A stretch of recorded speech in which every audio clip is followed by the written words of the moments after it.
ഇത് radio Janvani 90.8 megahertz മലയാളത്തിന്റെ മധുരതരംഗം.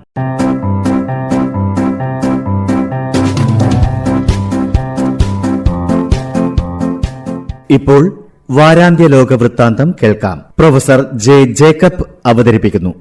വാരാന്ത്യ ലോക വൃത്താന്തം.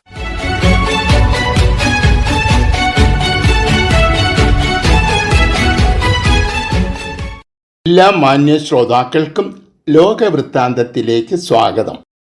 അമേരിക്കയുടെ ചരക്ക് കപ്പലുകളെയും സൈനിക കപ്പലുകളെയും പനാമ കനാലിലൂടെ സൗജന്യമായി കടത്തിവിടണം എന്നാണ് അമേരിക്കൻ പ്രസിഡന്റ് ഡൊണാൾഡ് ട്രംപ് ആവശ്യപ്പെടുന്നത്. അമേരിക്കയിൽ നിന്നും വളരെ ഉയർന്ന പ്രവേശന ഫീസ് പനാമ ഈടാക്കുന്നു എന്ന പരാതിയാണ് നേരത്തെ ട്രംപിനുണ്ടായിരുന്നത്. ഈ കനാൽ നിർമ്മിച്ചത് അമേരിക്കയാണ്. 1999 എല്ലാ അവകാശങ്ങളും ഉപേക്ഷിച്ച് ഈ കനാൽ അമേരിക്ക പനാമയ്ക്ക് കൈമാറി. കഴിഞ്ഞ 1/4 നൂറ്റാണ്ടായി പനാമ കനാൽ അതോറിറ്റിയാണ് ഇതിൻ്റെ പ്രവർത്തനങ്ങൾ നിയന്ത്രിക്കുന്നത്. തൻ്റെ പൂർവികരുമായി പനാമ ഉണ്ടാക്കിയ കരാറുകളുടെ ലംഘനമാണ് ട്രംപിൻ്റെ അവകാശവാദം. ഈ കനാലിൻ്റെ ഇരുകരകളിലും ചൈനയുടെ സ്വാധീനം വർദ്ധിക്കുന്നതാണ് അമേരിക്കയെ അലട്ടുന്നത്. സൂയസ് കനാലിലും ഈ ആനുകൂല്യം ട്രംപ് ആവശ്യപ്പെട്ടിട്ടുണ്ട്. ഈ സമുദ്രപാത സംരക്ഷിക്കുന്നത് തങ്ങളാണെന്നും അമേരിക്കയുടെ കപ്പലുകളിൽ നിന്ന് പ്രവേശന ഫീസ് പിരിക്കാൻ പാടില്ല എന്നുമാണ് ട്രംപിൻ്റെ വാദം.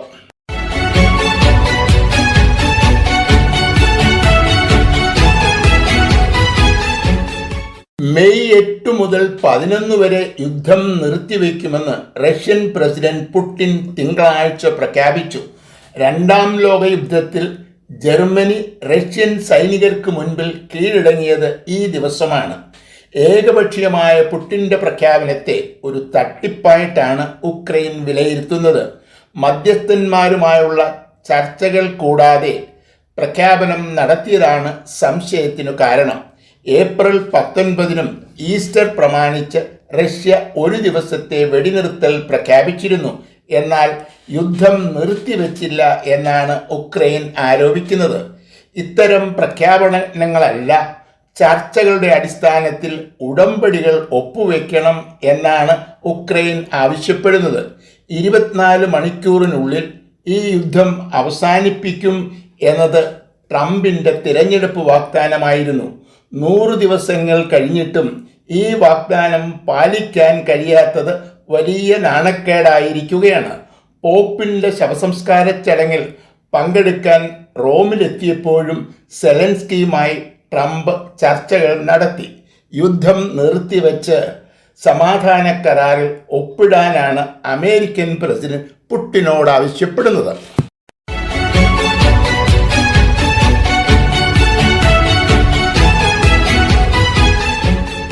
2023 ഒക്ടോബറിൽ ഹമാസ് ഇസ്രായേലിനെ ആക്രമിച്ചതിനെ തുടർന്ന് ആരംഭിച്ച യുദ്ധം ഇപ്പോഴും തുടരുകയാണ്. ചർച്ചകളെ തുടർന്ന് ഒരു പ്രാവശ്യം വെടിനിർത്തൽ പ്രഖ്യാപിച്ചു എങ്കിലും 6 ആഴ്ചകൾക്ക് ശേഷം യുദ്ധം വീണ്ടും ആരംഭിച്ചു. യുദ്ധം അവസാനിപ്പിക്കുന്നതിനുള്ള ചർച്ചകൾ തുടങ്ങിയെങ്കിലും ഇതുവരെ ഫലമുണ്ടായില്ല. ഹമാസ് ബന്ദികളാക്കിയ മുഴുവൻ യഹൂദന്മാരെയും മോചിപ്പിക്കാതെ യുദ്ധം അവസാനിപ്പിക്കില്ല എന്ന നിലപാടിലാണ് ഇസ്രായേൽ. ഐക്യരാഷ്ട്രസഭയുടെ വാഹനങ്ങൾ ഗാസയിൽ പ്രവേശിക്കുന്നതും ഇസ്രായേൽ സൈന്യം തടഞ്ഞു. തന്മൂലം ദുരിതാശ്വാസ പ്രവർത്തനങ്ങൾ നിലയ്ക്കുകയും ഗാസ നിവാസികളുടെ ജീവിതം ദുരിതപൂർണമാവുകയും ചെയ്തു. പാലസ്തീൻ പ്രസിഡന്റ് പോലും ഗാസ വിട്ടുപോകാൻ ഹമാസിനോട് ആവശ്യപ്പെട്ടു. ഈ സാഹചര്യത്തിലാണ് തങ്ങളുടെ പക്കലുള്ള മുഴുവൻ തടവുകാരെയും മോചിപ്പിക്കാമെന്ന് ഹമാസ് മധ്യസ്ഥനായ ഈജിപ്തിനെ അറിയിച്ചത്. 5 വർഷത്തേക്ക് വെടിനിർത്തൽ പ്രഖ്യാപിക്കാൻ ഇസ്രായേൽ തയ്യാറാകണം എന്ന വ്യവസ്ഥയോടെയാണ് ഈ വാഗ്ദാനം. നിലച്ചുപോയ വെടിനിർത്തൽ ചർച്ചകൾ തുടങ്ങാൻ ഈ വാഗ്ദാനം വഴിയൊരുക്കും എന്നാണ് പ്രതീക്ഷിക്കുന്നത്.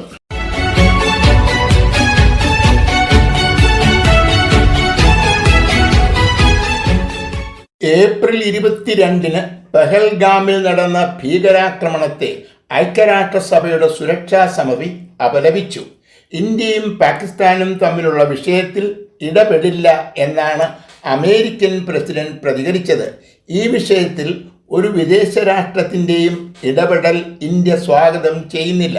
തന്മൂലം ട്രംപിൻ്റെ പ്രഖ്യാപനം ഇന്ത്യയുടെ നിലപാടിനുള്ള അംഗീകാരമാണ്.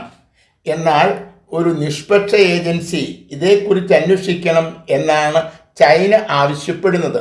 ഇതേ ആവശ്യമാണ് നേരത്തെ പാക് പ്രധാനമന്ത്രിയും ഉന്നയിച്ചത്. രണ്ടു രാജ്യങ്ങളും ഒരേ ആവശ്യം ഉന്നയിച്ചതിനെ ചൈന പാകിസ്ഥാനൊപ്പമാണ് എന്നതിൻ്റെ സൂചനയായിട്ടാണ് പൊതുവെ വിലയിരുത്തപ്പെടുന്നത്. തുർക്കിയും പാകിസ്ഥാനെ പിന്തുണയ്ക്കുന്ന രാജ്യമാണ്. കടുത്ത നടപടികൾ ഉണ്ടാകും എന്ന സൂചനയാണ് നമ്മുടെ പ്രധാനമന്ത്രി നൽകുന്നത്. പാകിസ്ഥാൻ ഒരു ആണവ ശക്തിയാണ് എന്ന കാര്യം മറക്കരുത് എന്നാണ് ഭീഷണി. വിനോദസഞ്ചാരികളെ നിഷ്കരണം വെടിവെച്ചു കൊന്ന ഭീകരന്മാർ മാപ്പർഹിക്കുന്നില്ല. ഈ ഭീഷണിക്ക് ശാശ്വതമായ ഒരു പരിഹാരം ഉണ്ടാകണം എന്നാണ് ഭാരതം ആഗ്രഹിക്കുന്നത്.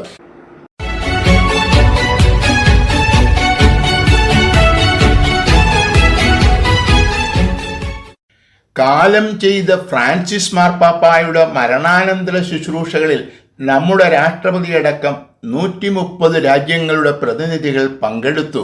2.5 ലക്ഷത്തോളം ആൾക്കാരെങ്കിലും പങ്കെടുത്തിട്ടുണ്ടാകും എന്നാണ് വത്തിക്കാൻ പുറത്തുവിട്ട കണക്കുകൾ സൂചിപ്പിക്കുന്നത്. 9 ദിവസത്തെ ദുഃഖാചരണത്തിന് ശേഷമാണ് അടുത്ത മാർപ്പാപ്പായെ കണ്ടെത്താനുള്ള ചടങ്ങുകൾ ആരംഭിക്കുന്നത്. 80 വയസ്സ് തികയാത്ത കർദിനാൾമാരുടെ ഒരു സംഘമാണ് മാർപ്പാപ്പായെ തിരഞ്ഞെടുക്കുന്നത്. ആഗോള സഭയിൽ 252 കർദിനാൾമാരുണ്ടെങ്കിലും വോട്ടവകാശമുള്ളത് 135 പേർക്ക് മാത്രമാണ്. ഇതിൽ 133 പേർ മാത്രമാണ് ഈ കോൺക്ലേവിൽ പങ്കെടുക്കുന്നത്. ഇവർ വത്തിക്കാനിലെ പ്രസിദ്ധമായ സിസ്റ്റൈൻ ചാപ്പലിൽ സമ്മേളിച്ചാണ് വോട്ട് ചെയ്യുന്നത്. പുതിയ മാർപ്പാപ്പായെ പ്രഖ്യാപിക്കുന്നതുവരെ വോട്ടർമാർ ഈ മുറിക്ക് പുറത്തു പോകാറില്ല. സ്ഥാനാർത്ഥി പ്രഖ്യാപനമോ പ്രചരണങ്ങളോ ഇല്ല. സ്വന്തം പേരുൾപ്പെടെ ആരുടെ പേരും ബാലറ്റ് പേപ്പറിൽ രേഖപ്പെടുത്താം. 2/3 വോട്ടുകൾ നേടുന്നവർ മാർപ്പാപ്പയാകും.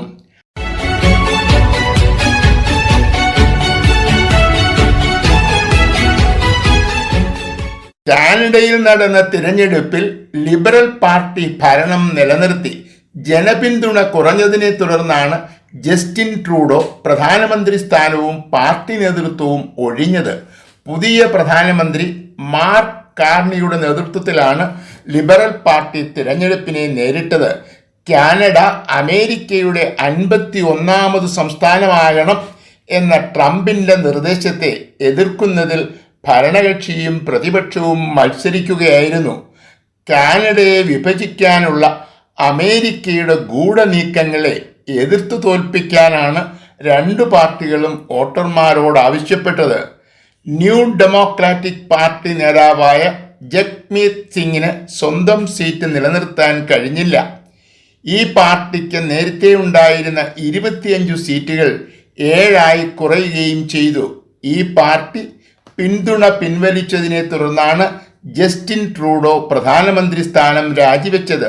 കാനഡയിലെ സിഖ് സമുദായത്തിൻ്റെ പിന്തുണയുള്ള ഈ പാർട്ടിയെ പ്രീണിപ്പിക്കാനാണ് ജസ്റ്റിൻ ട്രൂഡോ ഇന്ത്യ വിരുദ്ധ സമീപനം സ്വീകരിച്ചത്. ജഗ്മീത് സിംഗിൻ്റെ പരാജയം ഇന്ത്യ കാനഡ ബന്ധങ്ങളെ ശക്തിപ്പെടുത്തും എന്നാണ് പ്രതീക്ഷിക്കുന്നത്.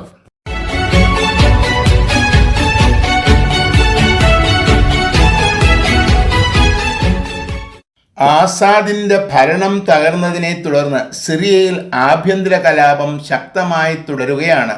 ഇസ്ലാം മതത്തിലെ ഒരു ന്യൂനപക്ഷമായ ഡ്രൂസ് വിഭാഗത്തിൽപ്പെട്ടവരെ സുന്നി മുസ്ലിങ്ങൾ ആക്രമിക്കുന്നു എന്നാണ് ഇസ്രായേൽ ആരോപിക്കുന്നത്. ഇസ്രായേലിലും സിറിയയിലുമായി ചിതറിക്കിടക്കുന്ന ഒരു മുസ്ലിം ന്യൂനപക്ഷമാണ് ഡ്രൂസ്. സിറിയയിൽ താമസിക്കുന്ന ഈ വിഭാഗങ്ങൾക്കെതിരെ ചൊവ്വാഴ്ച വലിയ ആക്രമണമുണ്ടായി. മതപരമായ ശത്രുതയുടെ പേരിലാണ് ഈ ആക്രമണം. ഈ നടപടിക്ക് ഭരണകൂടത്തിൻ്റെ പിന്തുണ ഉണ്ട് എന്നാണ് ഇസ്രായേൽ ആരോപിക്കുന്നത്. ഡ്രൂസ് വിഭാഗക്കാർ തങ്ങളുടെ സഹോദരങ്ങളാണെന്നും അവരുടെ സംരക്ഷണം തങ്ങളുടെ ഉത്തരവാദിത്വമാണ് എന്ന് പറഞ്ഞാണ് ഇസ്രായേൽ ബുധനാഴ്ച സിറിയയെ ആക്രമിച്ചത്. വിദേശീയരെ ആക്രമിച്ചതിനെ സിറിയ ശക്തമായി അപലപിച്ചു. മറ്റു പൗരന്മാരെ എന്നതുപോലെ ഡ്രൂസ് വിഭാഗക്കാരെ സംരക്ഷിക്കും എന്നും സിറിയ വ്യക്തമാക്കി. എന്നാൽ ഈ ആക്രമണത്തിനു ശേഷം ഡ്രൂസ് വിഭാഗത്തിൽപ്പെട്ടവർക്ക് നൽകുന്ന സുരക്ഷ സിറിയ വർദ്ധിപ്പിച്ചിട്ടുണ്ട്. എന്നാൽ ഇസ്രായേലിൻ്റെ നടപടി ന്യായീകരിക്കാൻ കഴിയില്ല.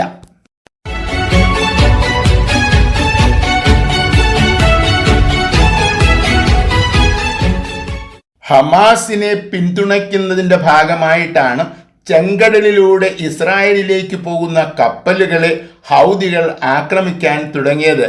ഈ ആക്രമണത്തെ തുടർന്ന് നിരവധി കപ്പലുകൾക്ക് ഇതുവഴിയുള്ള യാത്ര ഒഴിവാക്കേണ്ടി വന്നു. ഇതേ തുടർന്നാണ് അമേരിക്ക ഹൗദികൾക്കെതിരെ ആക്രമണം തുടങ്ങിയത്. എന്നാൽ ഇറാന്റെ പിന്തുണയുള്ള ഹൗദികളെ പ്രതിരോധിക്കാൻ അമേരിക്കയ്ക്ക് കഴിയുന്നില്ല എന്നാണ് റിപ്പോർട്ടുകൾ സൂചിപ്പിക്കുന്നത്.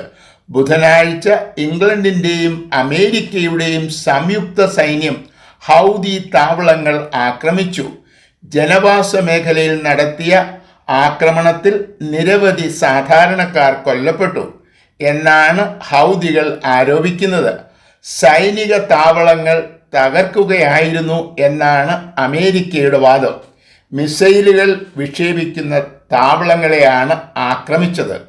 ചെങ്കടലിലൂടെയുള്ള ഗതാഗതം പുനഃസ്ഥാപിക്കാനാണ് അമേരിക്ക ശ്രമിക്കുന്നത്. ഹമാസിനെ പിന്തുണയ്ക്കാനാണ് ഹൗദികളുടെ ഇടപെടൽ. ഹമാസ് ഇസ്രായേൽ യുദ്ധം അവസാനിപ്പിക്കാതെ ചെങ്കടലിലെ സംഘർഷങ്ങൾ പരിഹരിക്കാൻ കഴിയില്ല.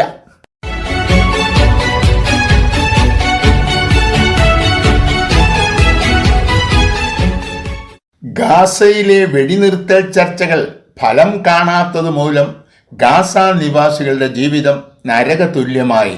അന്താരാഷ്ട്ര വാഹനങ്ങൾക്ക് പ്രവേശനം നിഷേധിച്ചതിനെ തുടർന്ന് കഴിഞ്ഞ 3 മാസമായി ഭക്ഷണം, മരുന്നുകൾ തുടങ്ങിയവയുടെ വരവ് പൂർണ്ണമായും നിലച്ചിരിക്കുകയാണ്.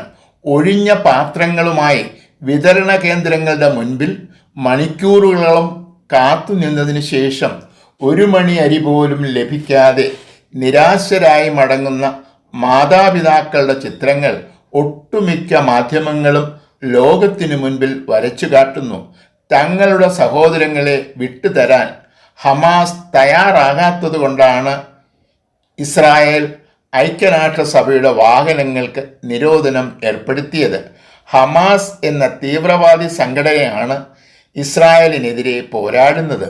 എന്നാൽ മരിച്ചു വീഴുന്നവരിൽ ബഹുഭൂരിപക്ഷവും സാധാരണക്കാരായ ഗാസ നിവാസികളാണ്. ഇതിനകം തന്നെ കൊല്ലപ്പെട്ടവരുടെ എണ്ണം 52,000 കഴിഞ്ഞിട്ടുണ്ട്. ഈ നരഹത്യ അവസാനിപ്പിക്കാൻ കഴിയുന്നില്ല എന്നത് വലിയ ഒരു ദുരന്തം തന്നെയാണ്.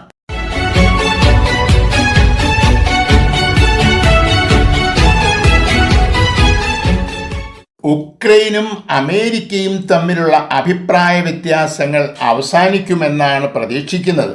ട്രംപ് അധികാരമേറ്റതിനെ തുടർന്നാണ് ഇരു രാജ്യങ്ങൾക്കുമിടയിൽ അഭിപ്രായ ഭിന്നതകൾ ഉടലെടുത്തത്. കഴിഞ്ഞ 3 വർഷമായി തുടരുന്ന യുദ്ധത്തിന് അമേരിക്ക നൽകുന്ന സഹായത്തിനു പകരമായി അപൂർവ ധാതു ലവണങ്ങൾ കൊണ്ട് സമ്പന്നമായ ചില ഉക്രൈൻ പ്രദേശങ്ങൾ അമേരിക്കയ്ക്കു കൈമാറണം എന്ന് ട്രംപ് ആവശ്യപ്പെട്ടതിനെ തുടർന്നാണ് പ്രശ്നങ്ങൾ ആരംഭിച്ചത്. ആദ്യം കൈമാറ്റത്തിനുള്ള വ്യവസ്ഥകൾ അംഗീകരിച്ചുവെങ്കിലും അത് പുനർപരിശോധിക്കണം എന്ന് ഉക്രൈൻ പ്രസിഡന്റ് സെലൻസ്കി ആവശ്യപ്പെട്ടു. ഉക്രൈന് നൽകുന്ന സഹായം നിർത്തിവെച്ചുകൊണ്ടാണ് ട്രംപ് പ്രതികരിച്ചത്. എന്നാൽ പിന്നീട് നടന്ന ചർച്ചകളെ തുടർന്ന് സഹായം പുനഃസ്ഥാപിക്കാൻ അമേരിക്ക തയ്യാറായി. ഈ പ്രദേശം കൈമാറുന്നതിന് മുമ്പ് ഉക്രൈൻ്റെ സുരക്ഷ ഉറപ്പാക്കണമെന്ന് സെലൻസ്കി ആവശ്യപ്പെട്ടു. കൈമാറ്റത്തിനു ശേഷം സുരക്ഷാ വിഷയം ആലോചിക്കാം എന്നാണ് ട്രംപ് ഉറപ്പ് നൽകിയിരിക്കുന്നത്. വസ്തു കൈമാറ്റം യുദ്ധവിരാമത്തിന് വഴിയൊരുക്കും എന്നാണ് പ്രതീക്ഷിക്കുന്നത്. വാരാന്ത്യ ലോക വൃത്താന്തം.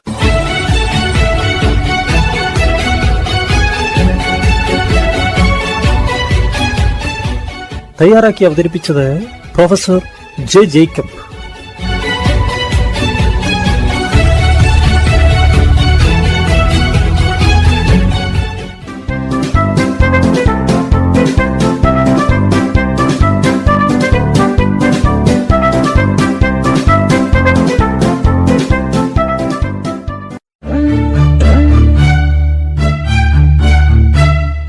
നിങ്ങൾ കേട്ടുകൊണ്ടിരിക്കുന്നത് ജൻവാണി 90.8 കമ്മ്യൂണിറ്റി FM.